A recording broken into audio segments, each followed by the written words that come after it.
మారుద్దామని చెప్పేసి దాని కింద ఇక్కడ ఒక పెద్ద ఇన్స్టిట్యూట్ పెట్టాలనేది అందరినీ పిలుస్తున్నారు. ప్రైవేట్ సంస్థలు ఎవరూ రావట్లేదు. అదే సందర్భంలో కేంద్ర ప్రభుత్వమే డబ్బులు ఇచ్చి పెట్టబోతోంది. దాదాపు దానికోసం 25,000 కోట్లు ఎంతో శాంక్షన్ చేసింది అది.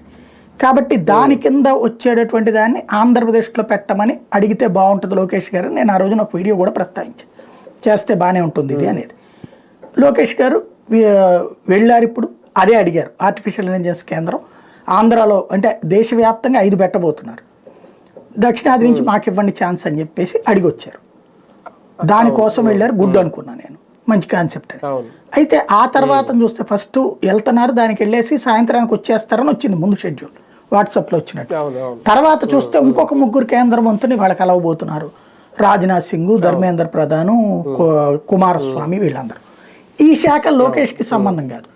సరే, ధర్మేంద్ర ప్రధాన్ వచ్చాడు విద్యాశాఖ, ఈయన విద్యాశాఖ మంత్రి, అక్కడికి సరిపోతుంది. కానీ రాజ్నాథ్ సింగ్ని గెలిచారు.